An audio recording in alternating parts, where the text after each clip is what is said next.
I would like to start the event in the name of Almighty Allah by reciting some of the verses from the Holy Quran. Bismillahir Rahmanir Rahim. Yasin wal Quranil Hakim. إنك لمن المرسلين على صراط مستقيم تنزيل العزيز الرحيم لتنذر قوما ما أنذر آباؤهم فهم غافلون لقد حق القول على أكثرهم فهم لا يؤمنون إنا جعلنا في أعناقهم أغلالا فهي إلى الأذقان فهم مقمحون وجعلنا من بين أيديهم سدا ومن خلفهم سدا فأغشيناهم فهم لا يبصرون صدق الله العظيم. यूं तो औरों की तरह सैयद भी एक इंसान था, हाँ मगर एक फर्द था, सब जिस्म थे वो जान था. उसके दिल में कौम की इस्लाह का अरमान था, काम मुश्किल था मगर उसके लिए तो आसान था. Assalamu alaikum and good morning to one and all. I am Fazal Imam, your host of today's event organized by the Aligarh Renaissance. Let me sequentially introduce our NGO, that is the Aligarh Renaissance, this event, and our speaker, Muhammad Allam Sahab, to all of you respectively. Now, the Aligarh Renaissance emerges in 2014 when a group of friends united with the purpose of engaging in society service and contribute to the society. This youth-driven non-profit organization draws inspiration from Sir Syed Ahmad Khan, the founder of Aligarh Muslim University, and seeks to elevate the hardship faced by marginalized group while promoting their empowerment. In 2017, the Aligarh Renaissance became officially registered under the leadership of the Aligarh Muslim University's alumni. Their philanthropic endeavor primarily focus on the extending charitable support to Muslims, OBCs, STSCs, and Dalits. The organization's mission revolves around fostering social development, catering to the welfare needs of the underprivileged, and empowering the marginalized community. The core belief of the Aligarh Renaissance lies in the principle of equality among all individuals, advocating for their right of good health and decent standard of living. By consistently engaging in various activities, the organization aspires to continuously elevate its impact and effectively accomplish its mission of creating a positive societal change. The purpose of this online interactive session is to provide the aspiring student with the comprehensive guidance and for understanding of the admission requirement and the application processes, enable them to successfully navigate the application journey, and so on and so forth, for successfully admiring their journey.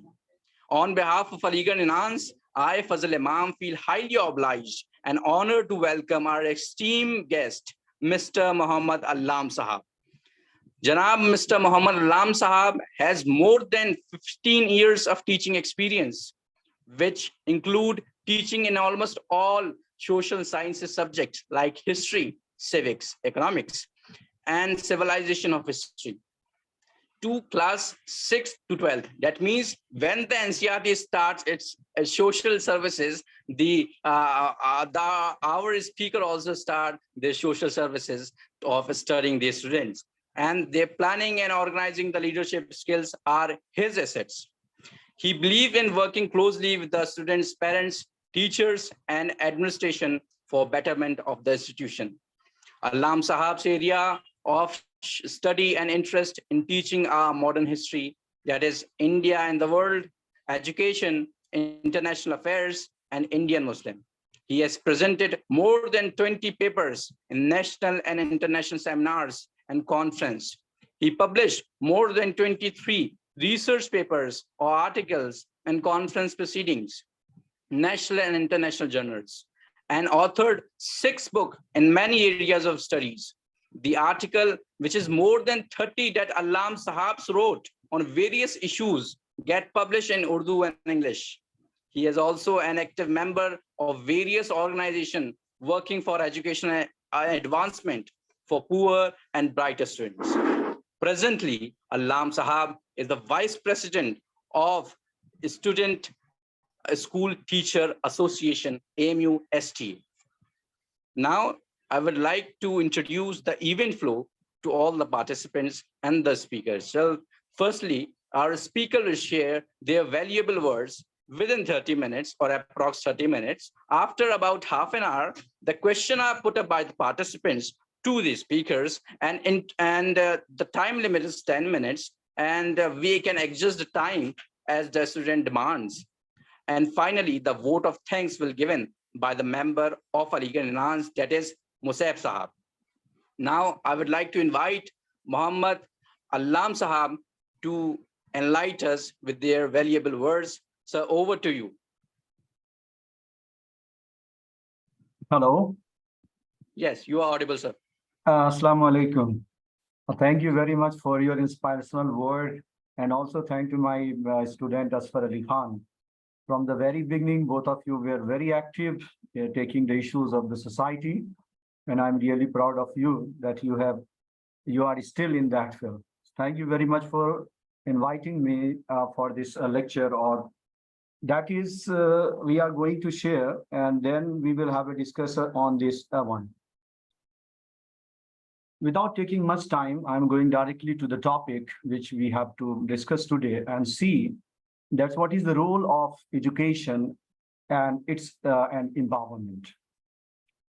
Here, I'm not going to talk much about the already prevalent model, but I'm going to present my own new model based on my experience of the teaching, as well as by seeing the society. Education and empowerment, searching model for Indian Muslims and marginalized communities.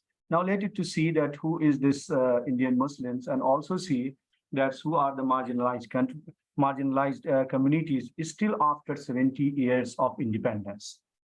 Now there are so many, the definition has been given related to the meaning of empowerment and meaning of minority and marginalized.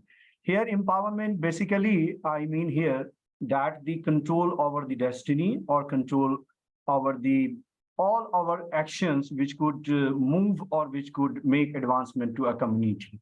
For example, a community should not only be recognized only one aspect, but also to serve the society, serve the nation, and serve all the people. So here, I mean that see the power, or see the control, or see the, moving of the society. Here is the various definition put forward by the various thinkers or various groups.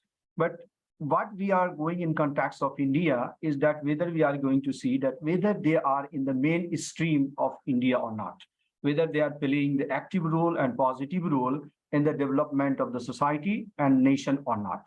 So here is the different definition you can find out from there. Now, after that, let it to be that's the marginalized communities, particularly the Muslim, it is saying. But whether we have to also see that whether the Muslim is a marginalized community or not. Then we have to see that whether the minority is whether the Muslim is a minority or not. There is a present debate that Muslims should not be included in the minority, as their population is going to be more than the 17 crore, or it's going to be the more than 14.2. So that is another debate, but here I'm taking Muslim as a minority community. And I have to see, or we have to see that whether the Muslim as a minority community is in the position of playing an important role in our nation building or in our society or not, where they are lacking or what sort of the problems they are facing. Particularly, we will see the educational advancement of the Indian Muslim, and we will see also that whether they could play a leading role, or you can say contribute in the national building or not. Now, here is the marginalized communities. We have already seen here in Indian context, you see that there are, that political system is there, then there is a educational system is there, then the society is there. So here we have to see that whether these marginalized communities, they are part of that mainstream or not, whether they are, that playing the constructive role or not. And if not, then why? So here we have to see that one. This is the definitions of the marginalization given. And all we know that this actually the deprived from power and influence, mean that when a society or when a community, particularly a community is in a country, then whether that community is playing a role or not, whether that community is in the position to move or not, whether that community has been sidelined from the mainstream or not, or what's the role of the mainstream as mainstreaming society, mainstream political and economic system towards that community. So here we have to see that one. Then come to that who are marginalized in India. Actually, you know that there is a much debate about that one, but here in academic discourse, we have find that these groups of the people are marginalized: Muslims, scheduled castes, scheduled tribes, or Adivasi, we can call them, women, people with the disabilities, elderly or aged people, particularly those people who are a senior citizen or living or above the 60 years of age. Then children also we have to see, and then LGBT in the present core in the matter of the sexuality. That's also the coming you know that in a mainstream of around the world and also in India. So we have to also see that one. Then Dalits here, the most marginalized community that are considered in various studies and in various reports, that is Muslims and Adivasis. So basically, my concentration would be on all these one, that the Muslim, scheduled castes, scheduled tribes, women, and other one that are main important or very vulnerable to the society. Now, how do we see that whether you know that community is facing marginalization or not, or whether a community has been marginalized? First, we have to see that whether that community is in a position to set own goal or not. Means that the society, that the community has a freedom and the power, resources to set own goal and achieve that one or not. Then second one is to take the decision. This decision in political matter, economic matter, educational matter, social matter, or the relationship with the other matter, whether that community is free to take own decision or not, or someone is taking decision on behalf of that community. Then we have to see that the voices, if raises on a certain issues that are listened by the mainstream media or the mainstream people or not. Then we have to also see that their interest is considered while making policy or by making the planning for the advancement of the whole nations or whole citizen. So we have to also see whether that community is getting the equal opportunity in every sphere of life of a nation or not. Then we have to also see that's the value or the experience related to the certain issues, whether those things are respected or not. Then we have to also see that whether living in a particular area or living in a particular region, are they safe or they feeling safe or not, or whatever their main concern. Then we have to see certain other things is related to the marginalization.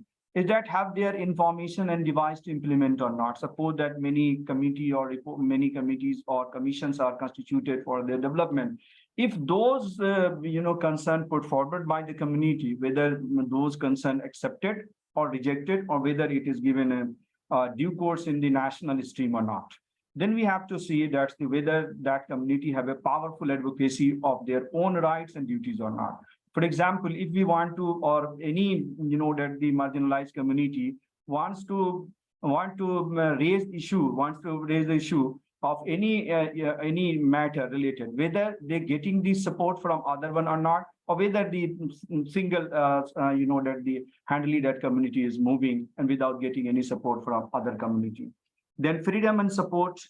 Then this is very important one, because particularly in a present global world, and in present, that the worldwide collaboration, we have to also see that whether the community is getting the support of other community in achieving the goals or not. So there are certain goals, or there are certain, that the issues that community try to resolve or move ahead.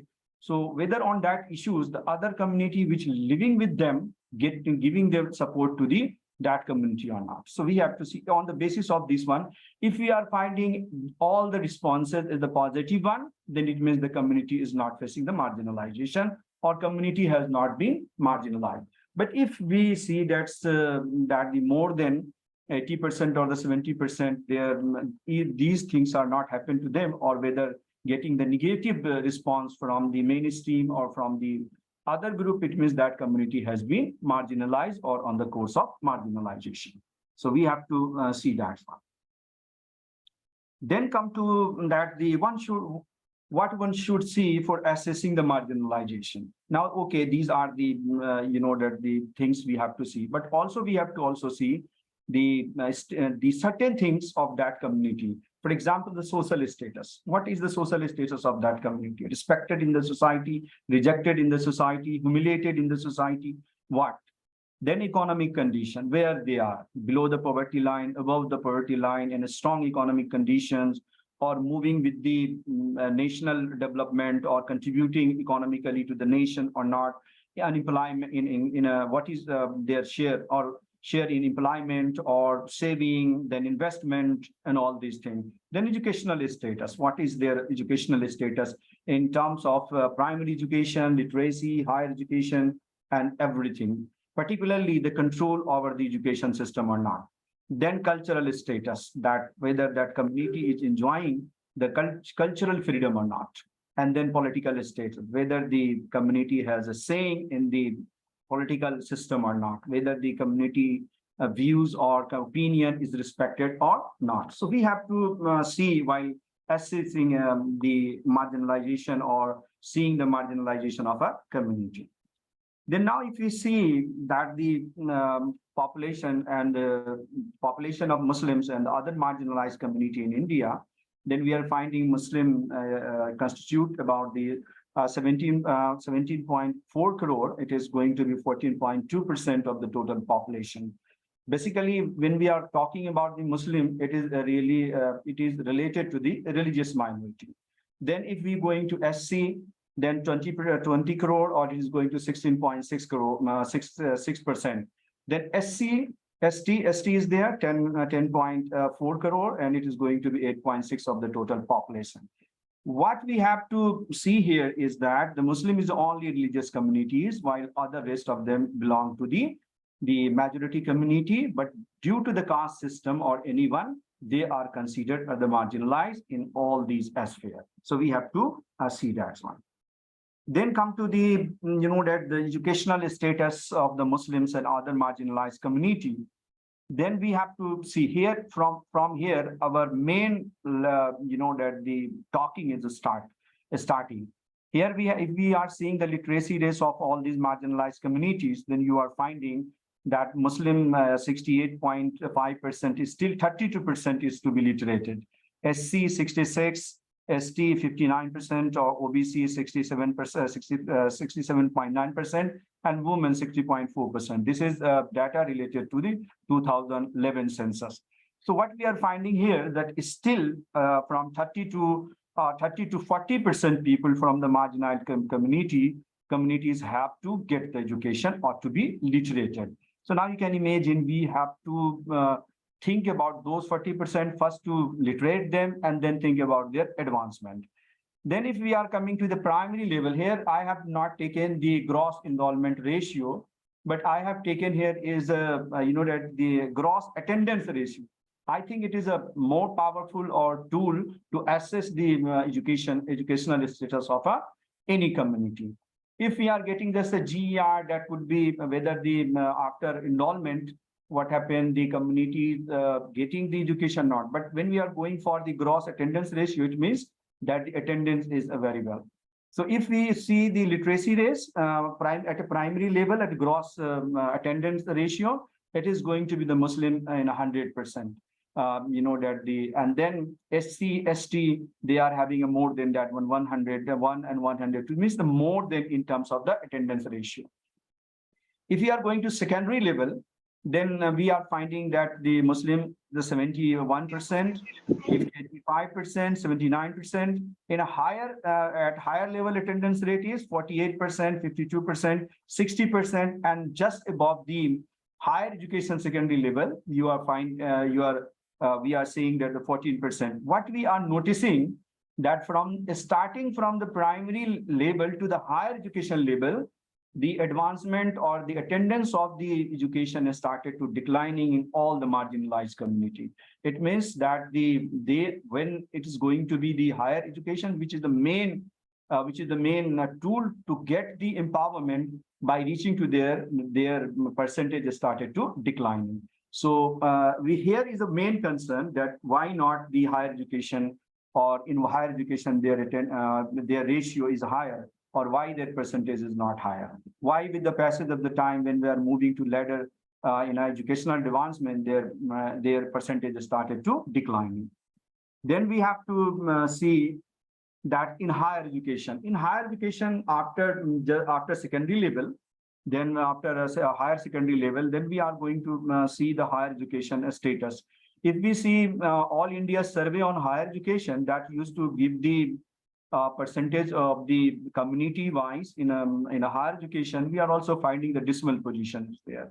If you see the Muslim from 2010 to 2018, what we are finding is the 2% increase in the total gross enrollment ratio, GER, or whether that the increase.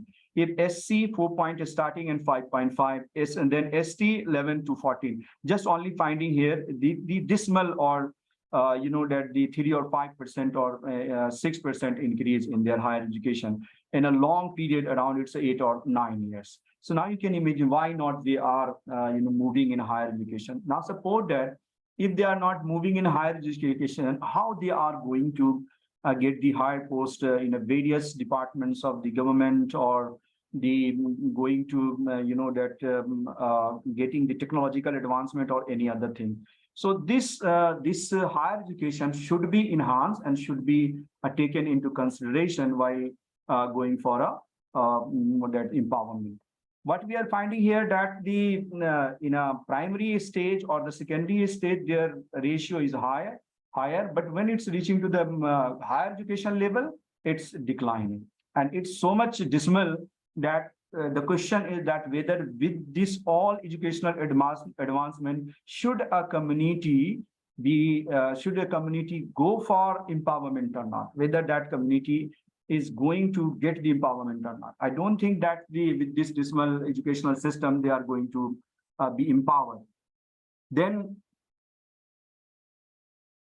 come to the increased enrollment in higher ratio. If we are also seeing that the All India higher education, then even the enrollment has increased, but what we are finding, the same position is also there. What we are finding here in SC and ST, that and OBC, their higher education is reducing. If the Muslims say, you see that 5.5 to 5.6, and I have not taken the women in a Muslim, but overall their position there. But if we see SC, there was the 28%, and the women was the 38%. Then ST 47%. And women were the 63%. Now you can see that's how the women, in other communities, particularly marginalized community, SC and ST and OBC, they are advancing. And even the women also have increased, but just 4%. So what we have to see, that the increase in the enrollment is okay, but in a matter of a woman, but overall, it's still not satisfactory.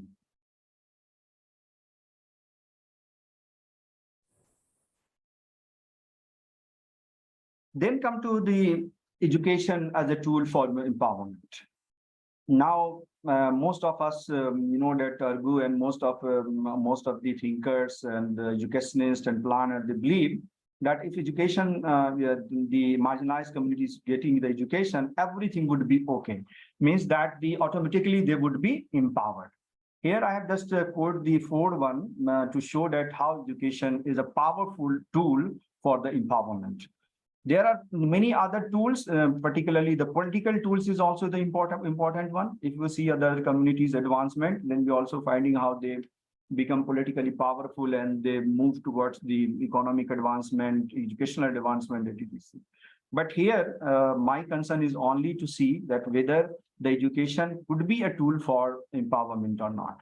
So in the light of all these, that eminent thinkers or eminent political leaders and even the scholars, we can find that education could be or can be used as a tool for the empowerment and advancement. Then here, now from here, I'm going to see that why education failed to empower all these marginalized communities, particularly the Muslim.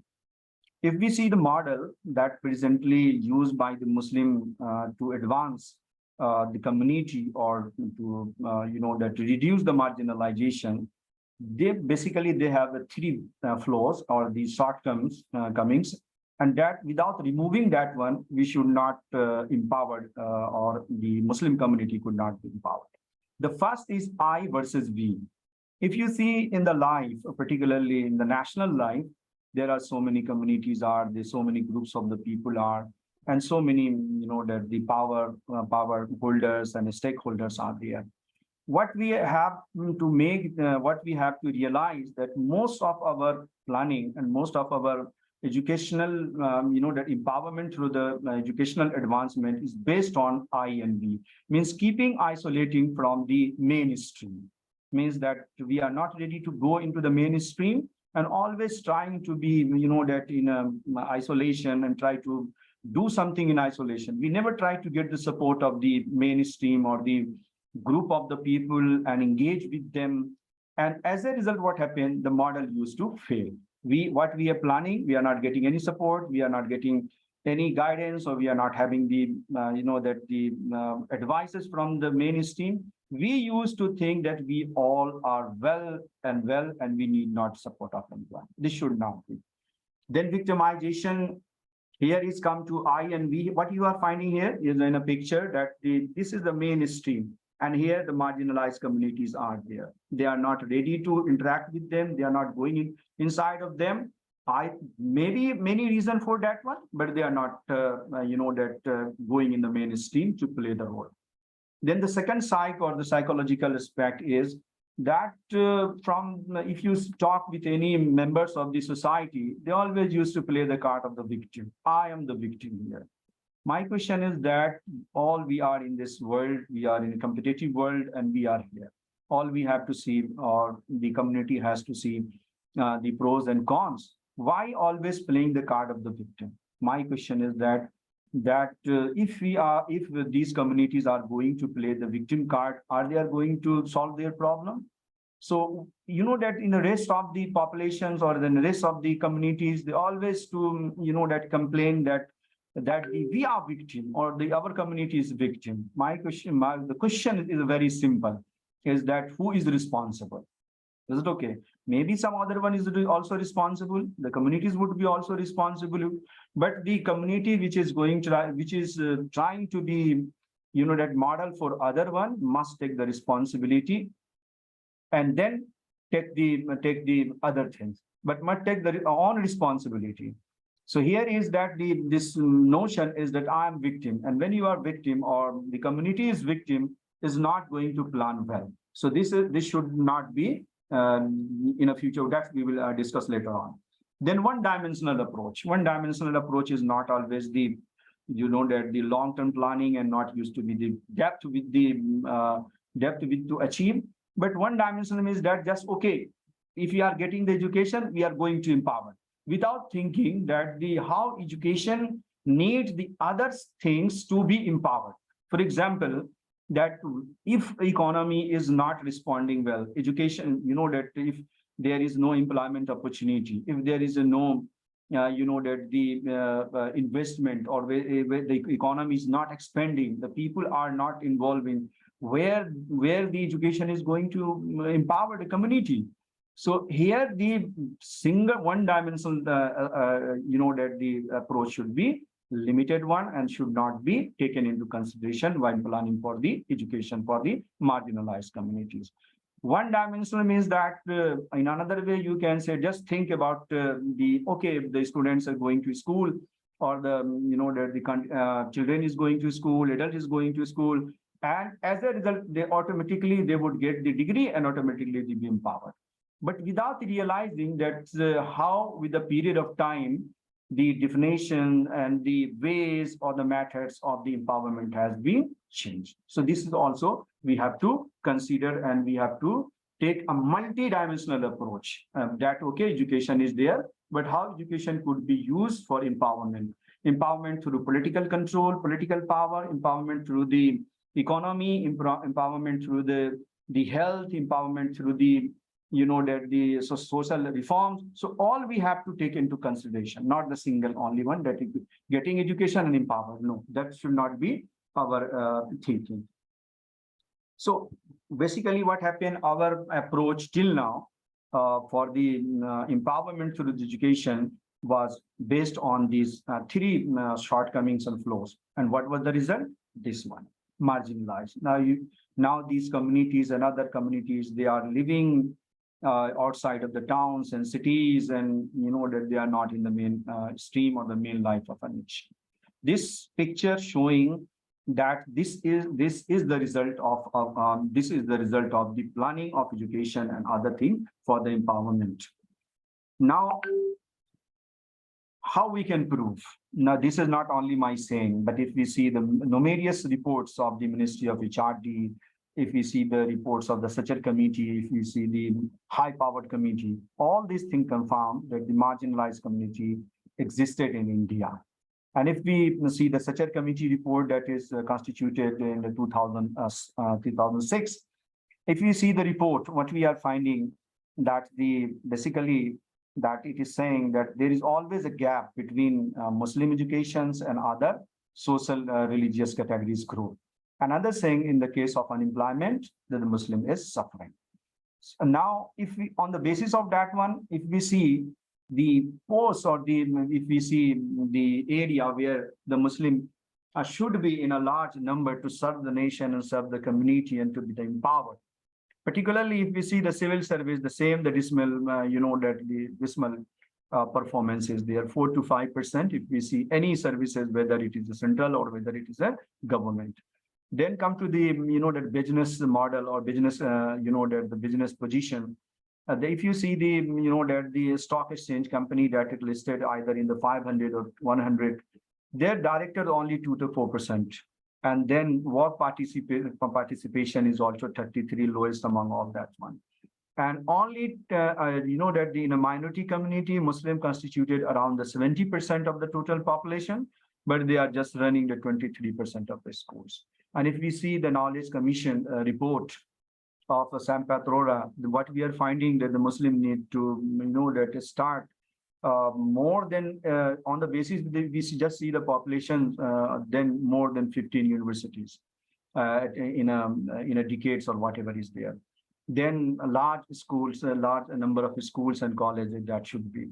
Okay, the population one increasing with the 2.3% of the productive ratio or productive rate. But what about the education system, particularly educational institution? So here what's happened that the Muslim also has not the large educational institution. If we compare with the Christianity, they are less in number, but they are controlling the large educational institution. The benefit of running a school or running an educational institution is that not only to provide education to the own community, but also to serve the other community to get the respect or to get the honor or also to help in the development of the nation.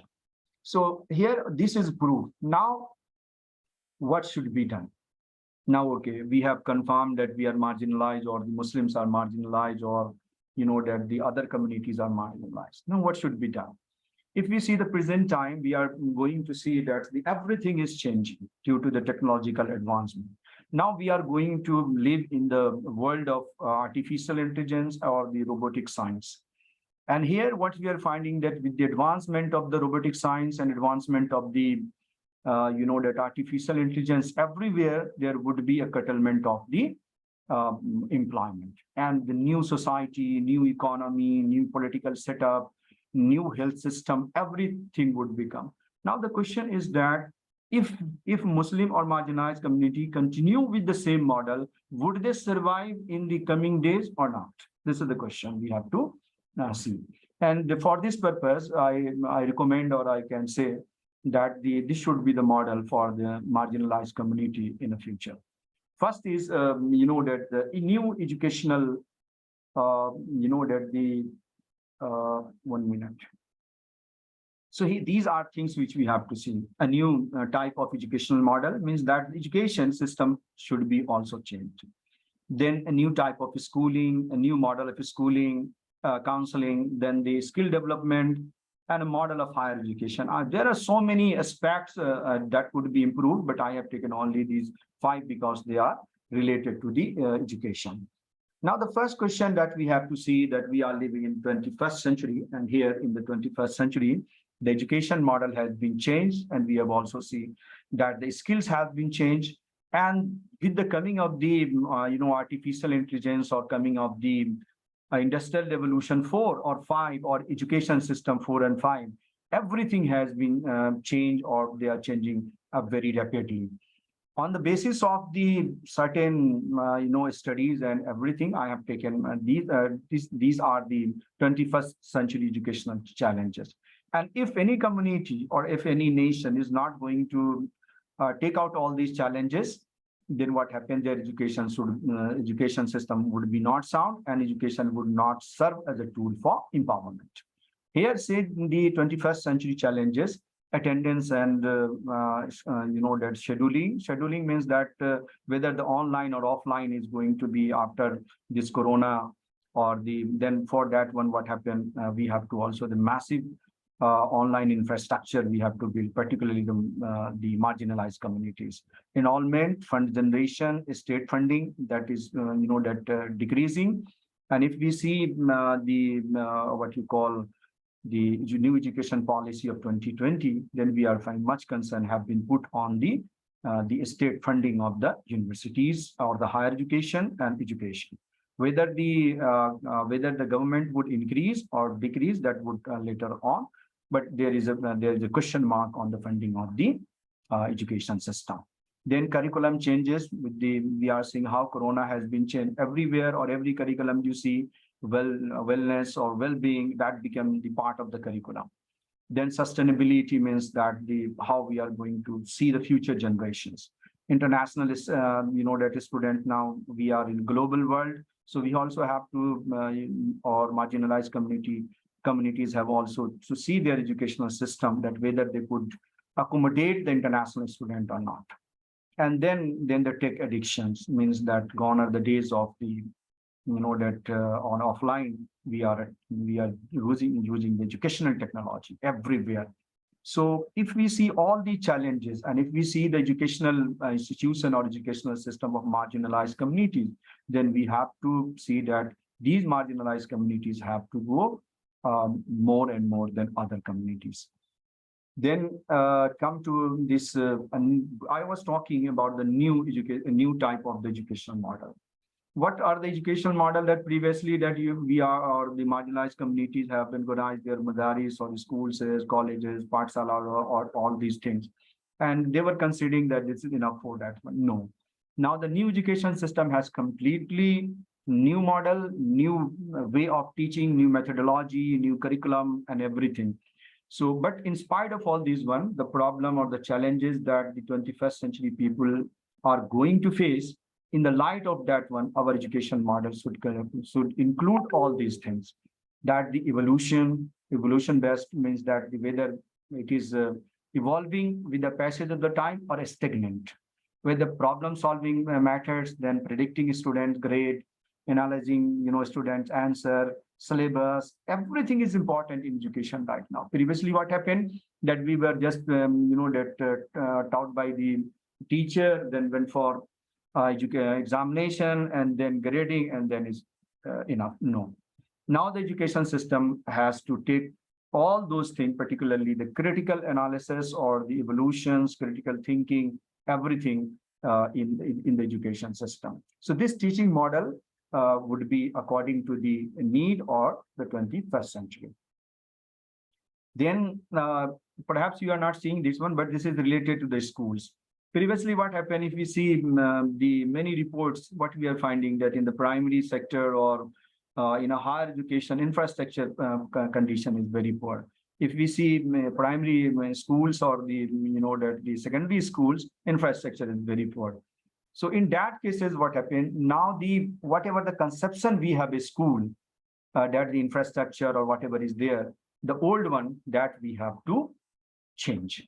And now new school system must be based on the technological advancement or whatever the infrastructure needed. For example, that libraries is there, then learning studios is there, program management center is there, place-based learning. That means whatever 21st century needed, that the schools have to provide all these things to the children. And for this purpose, naturally, that the funding would be needed, and the very huge funding needed.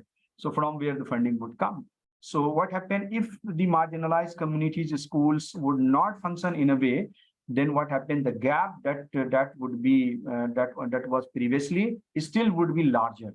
Means that those people having those communities which having the resources, now they can organize schools on an advanced level or on a modern basis or the demand of the 21st century. Their schooling would be much better than the marginalized community. So if the education would be not that quality, would not be tech savvy, would not be the up to date of the 21st century, then how these students are going to be empowered, or how they are going to compete with the other communities students or other communities member. So we have to also see. Then come to the counseling. This is basically the new model, comprehensive model of the counseling. Here, what happened that on not only one aspect we have to see among the students, but have to the many aspects. So here, what's happened, basically career counseling is also there. The academic is there. Academic means that how you are going to, in a 19 years of my experience, what I have found that most of the students who are coming from the first generation of learner, means their parents are not literate or they are not well literate, they are facing the problem. While the other one, that they could guide or they are guiding their sons and daughters. But when it's come to the first generation learner, they are the main sufferer. So they don't know where to go. They are the brilliant and bright. While teaching in my school, I have found that many bright students were there. Basically, all the students, most of the students of that schools are very bright and very brilliant. But the problem is that the lack of the counseling, that they know where to go. And as a result, what happened, that most of the bright students end up with doing nothing. Then the career and the social, emotional, everything we have to see, every social and emotional aspect of the students. So career counseling is just not to do this and this course, but also that after completing this course, you are going to have this and this career options. Then also see the emotional, that management of the students. Most of the students used to break down, particularly in a competitive world. In a case of a NEET or IIT, in a present time, 20 lakhs of the students appear in the NEET. And that's only 1 lakh they are going to get into the different medical colleges. Now the question, how to manage this one? Then how to manage their emotions, that how they are going to manage their failure.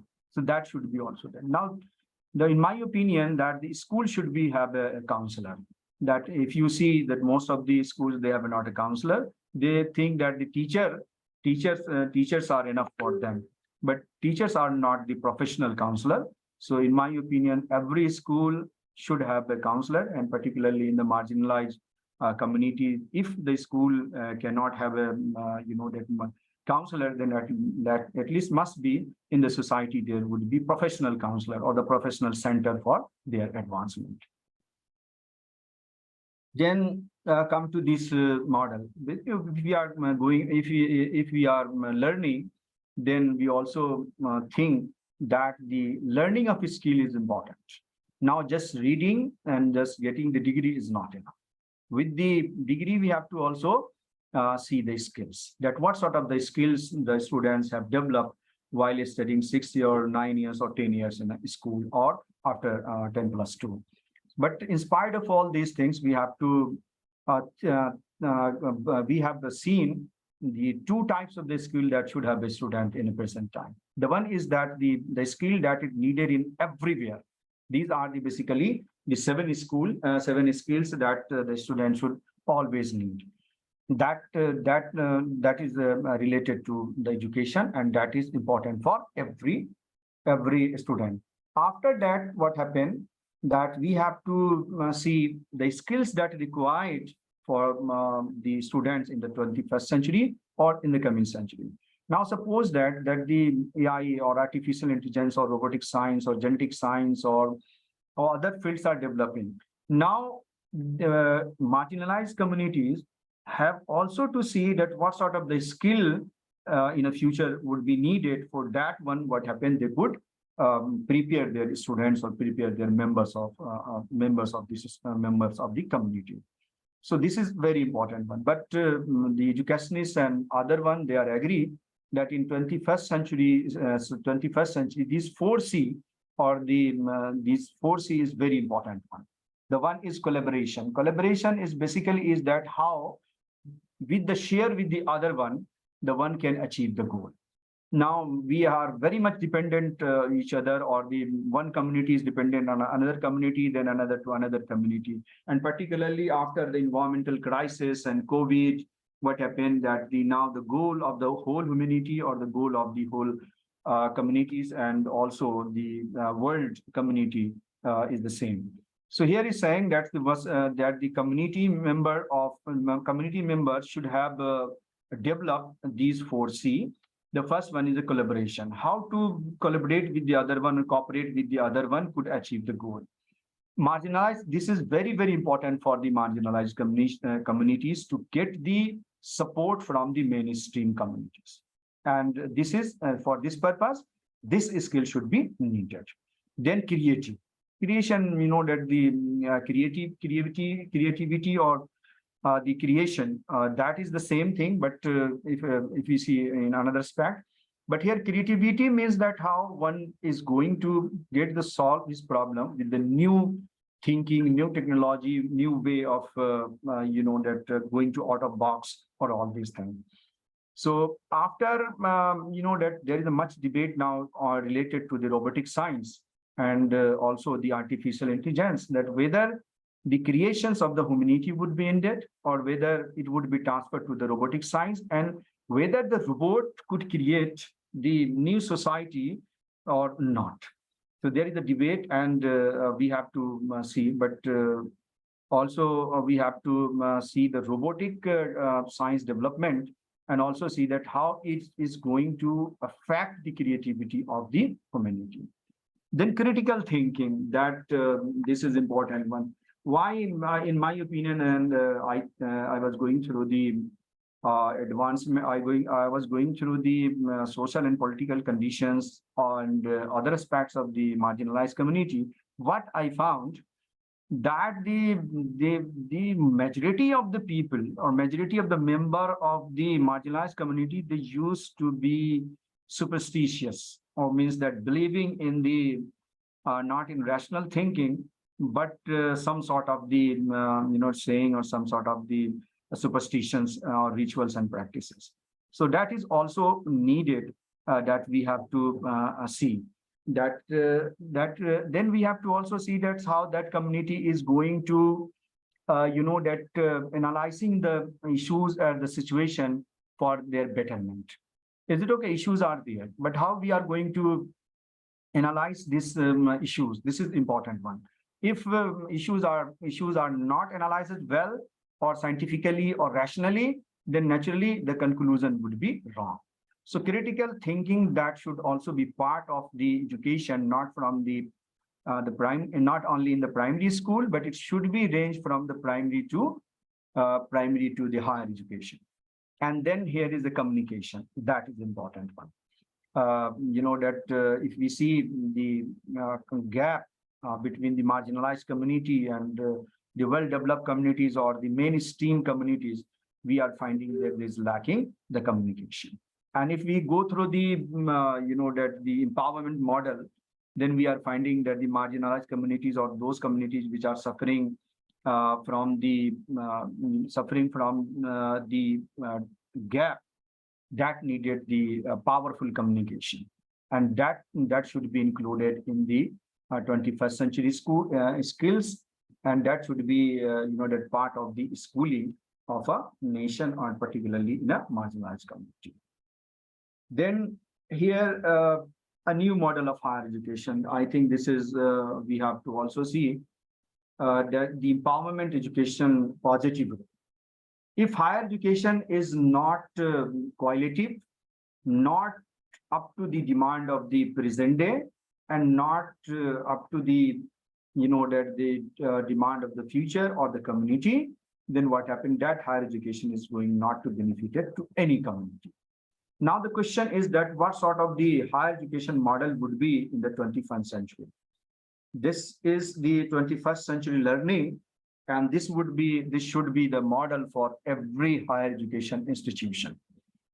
The higher education institution should see that what sort of the infrastructure should be, or what sort of the curriculum should be taught, what would be the source of the funding, and then we have to see the role of technology, the role of teachers, role of administration, then the product, then the relationship of higher educational institution with the industry, then research, and then also we have to see the higher educational output for the benefit of the society.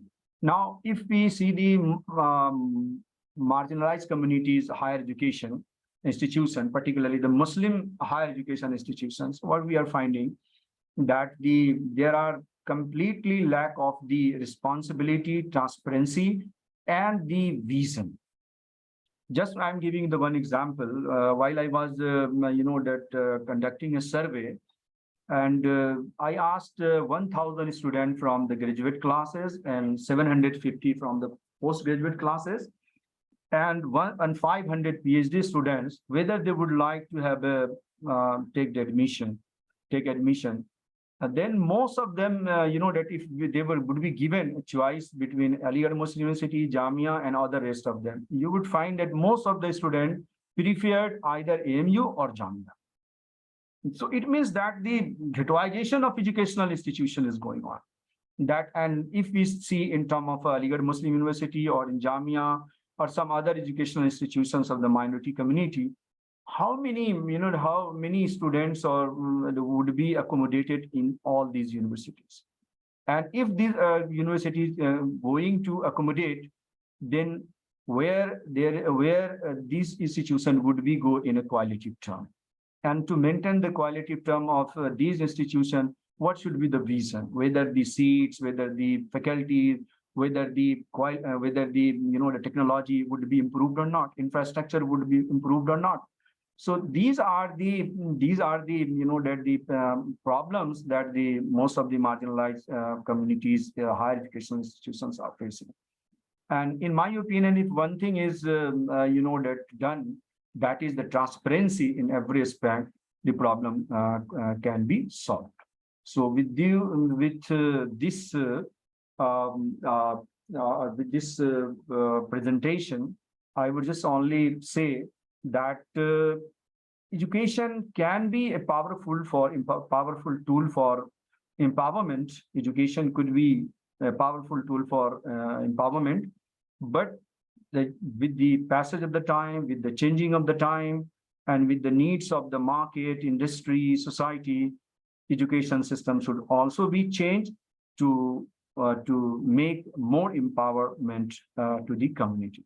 So with these words, I'm ending my presentation, and I hope that whatever I present would be relevant for all of you. And I'm very much thankful to Asfar Ali Khan, then Abbas, and all those who participated in that one and listened to me. Now I'm opening the floor for the question and answer. Thank you very much.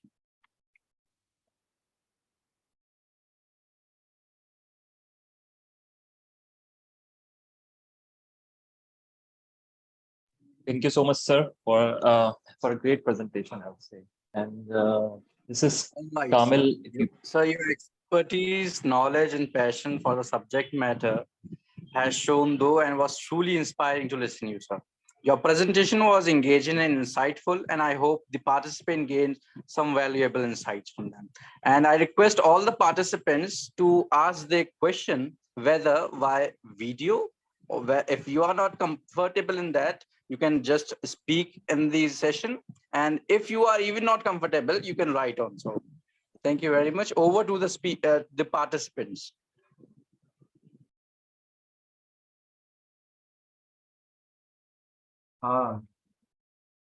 Thank you, sir. Sir, can you hear me? Yes, Kamil Vakil, I was listening you from class 9. Yes, thank you, sir. So Well. it's like it's after, you can say 5 + 5, something around 15 years after I have this opportunity to to listen to your lecture, one of the lectures. So I would say, yeah, it's a great opportunity.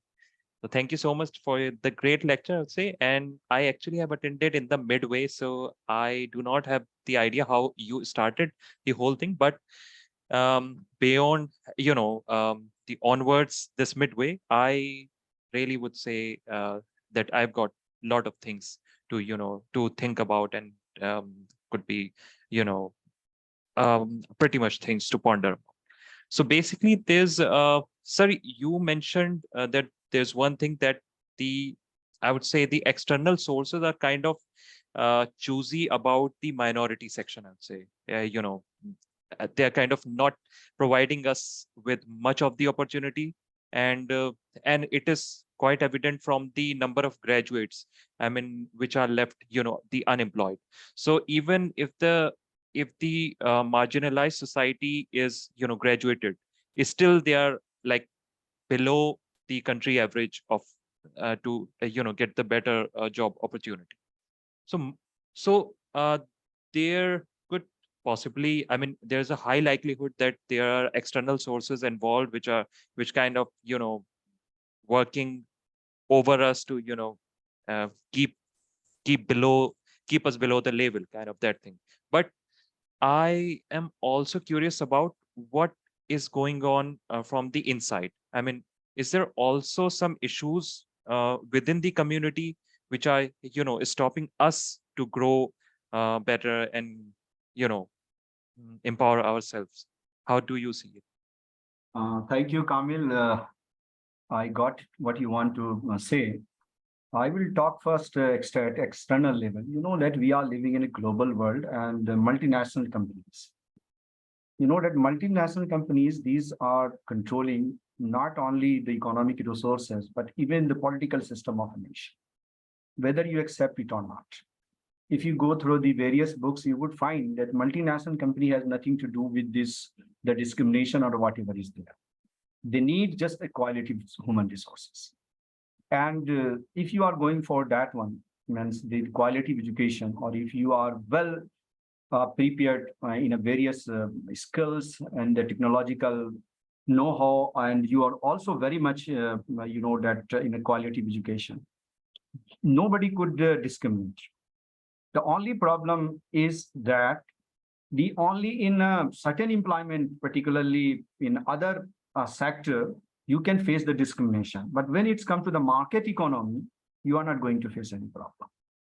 Market economy expanding, more and more privatization is going on, more and more multinational companies coming. And these multinational companies not operating in only one nation, but in other nations too. And for other nations, they need the quality of human resources. They need the, that better, that imply. What we are facing the problem from the inside of the community. We have, that open, that thousands and thousands of schools, colleges, and the university. What about the quality of output? Think honestly that what sort of our attitude toward the appointment of the teachers, appointment of the administrator, appointments of the manager, and where we are, that heading. So if our internal structure is not transparent, not qualitative, and it's in itself discriminatory on the basis of the certain social factor and religious factor, how one can going to meet the challenge at international and national? So in my opinion is that we have not only to basic, in my opinion, that is that internal management or internal administration or internal educational system should be improved. And honestly, not, that just should be the slogan. I'm giving you just example. that you go to America. In America, there's a lot of competition there.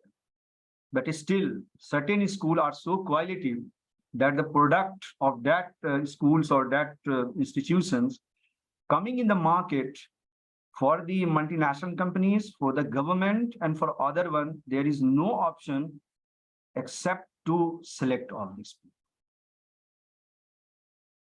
The question is that we have to make ourselves, our youth or our members of the community so qualitative that when they go in the market, nobody could neglect them. Is it okay? And this would bring the confidence in the community. Okay, we are all in the, in this world, and we are all human beings. Discrimination would be there.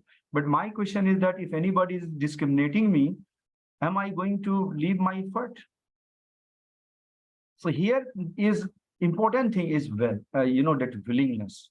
That here is, the self-analyzing or self-appraisal, where we are, where our educational institution, where they are heading, who are, ruining, and what sort of the, that the mechanism is working, how we are going to improve. And that all need the honest analysis. Are we analyzing our educational institutions, our everything honestly? So if we improve at internal level, automatically the external level would be improved. The other thing now, suppose that, other thing we have to also consider that if we compare the educational institution of the marginalized communities, particularly the Muslim, scheduled caste, and scheduled tribe, what are their educational standards? Most of the students, that SC and ST or Muslims, they are they are coming from the low quality educational institution. And when it is going to compete in the highly qualified services for civil services, NEET or IIT, to whom they are going to compete with? Who are coming from the best schools of India, best education-based colleges of India, IIT. They are, competing with the best universities of India. So one hand, what happened in a quantity, the marginalized communities is less, and in quality also less. So what would be the probability of the selection or probability of the competition at a higher level or in a job or in any way? Is it okay? So we have to also see. Another thing is that that in terms of a religion, that God has given us the rationality, the mind. Is it okay? And God is also going to ask all these things, that whether you have done your effort or not. Inside, huh? Yeah. Okay, thank you. Thank you, sir.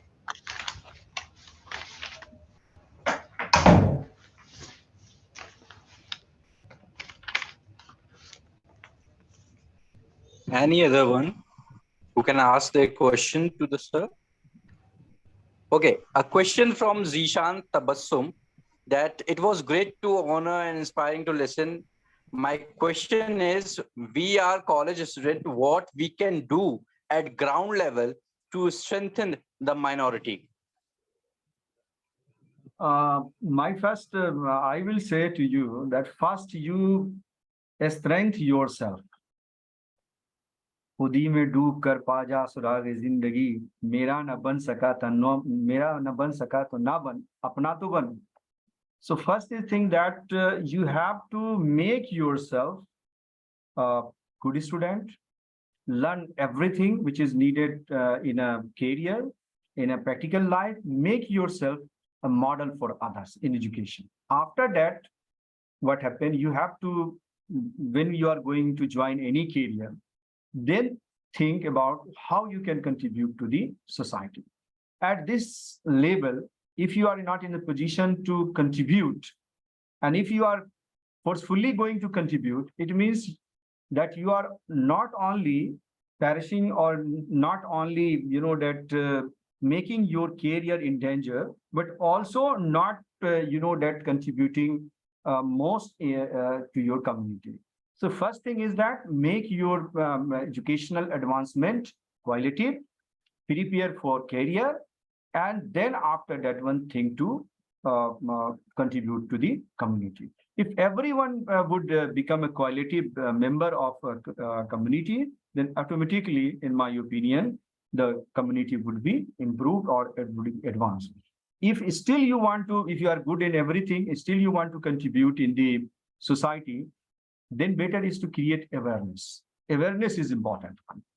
Awareness is important one in every aspect to the marginalized community and to the other communities. With your knowledge, you can teach to the poor students. You can, with your skills, you can impart that one.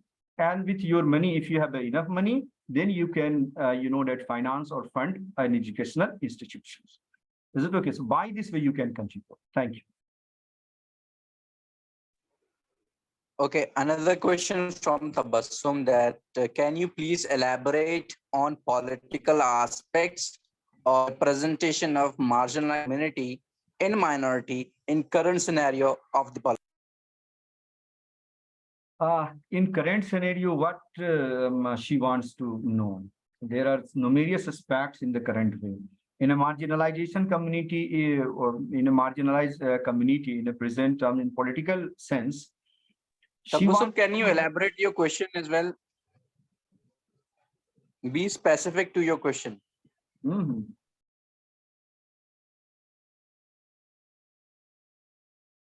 Sir, there's one follow-up question on Yes, the one sir. I asked before. So basically, the thing that you mentioned, that there's no discrimination on the grounds of market economy. But I'm not sure if there's some survey exists on this. But say, for example, if the people from marginalized community, if they go for entrepreneurship, for example, if they want to pitch some ideas, some business ideas, is this also a possibility that they could be discriminated on the grounds of their the religion or the community or the caste even? Yeah, this is the human nature. That actually, that everyone in a race want to move ahead or go ahead than other. And for this purpose, they can use various pretexts or various type of the, that the method to stop other one. Religion may be one reason. Sometimes caste is also reason. Then region is also some reason. Then also see even the color is also one reason. Is that okay? So discrimination has not any face. It depends upon the person that what he wants. He want to cooperate and want to help that person, then he would not see anything. But if that person has to discriminate the person who is coming for the help, then nobody could, nobody could save him. And at this juncture, only, that the awareness about the constitutional right, then legal right, that could happen. But for that also one needed the economic resources. Is that okay? What we are seeing that they are discriminated, but what they could do, this is also important. They know everything that they are discriminated. But the question is that are they in position to defy that one or not? If they are going to defy, whether they have the resources to defy that one or not. And if resources not, then what would be happen? The time, money, everything would go. So the better is to make oneself powerful and strong, and that will be the end of the discrimination in itself. Is it okay? Right, sir. Yes, sir. So totally. Thank you, sir. So, sir, I guess the Jews are a pretty good example that how they, emerged themselves out of, the hell that they faced in Germany and in Europe. But then they just overcame all of these difficulties, and now they're like. Yes, it is a will of any community that makes that community powerful. Will of the community, and that is a collective will of the community. That means that each and every member of the community should be on a single point, and they are ready to cooperate with each other. Totally. So if we see that one in a case of the Jews, they are determined, they are well cooperative with each other, and they have a their own, that the methods of empowering themselves. Are we Yes. find all these things in a Muslim community? I don't think so. Thank you. Any other, please? Any other question from our participant?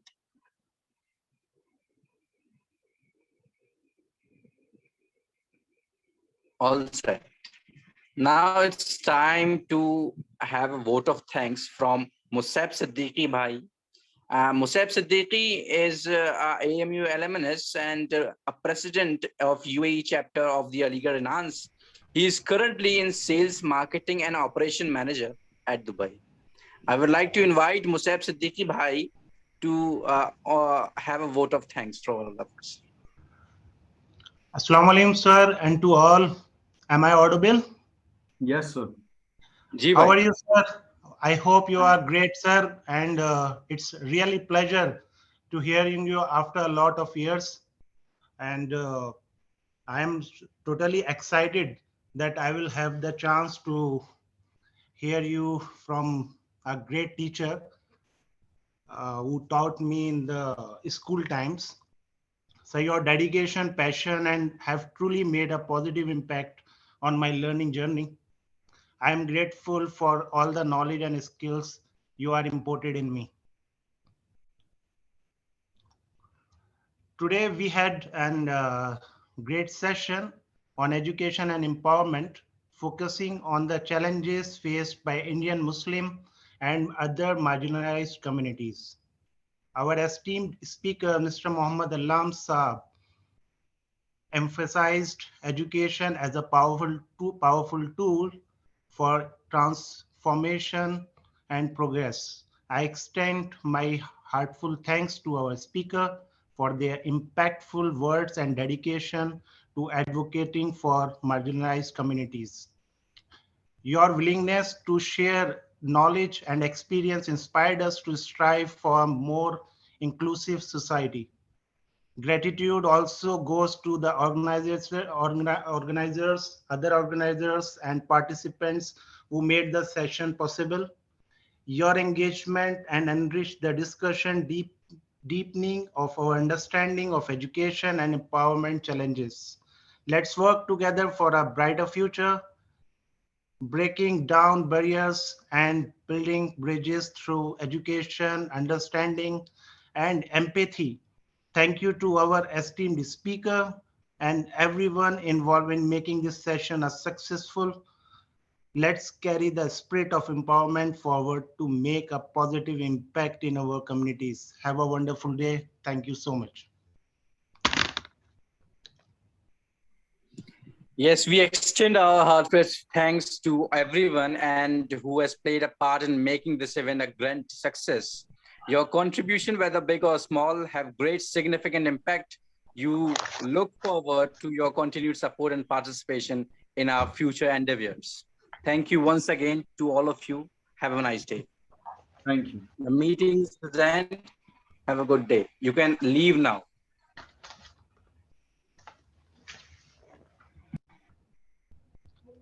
Yeah.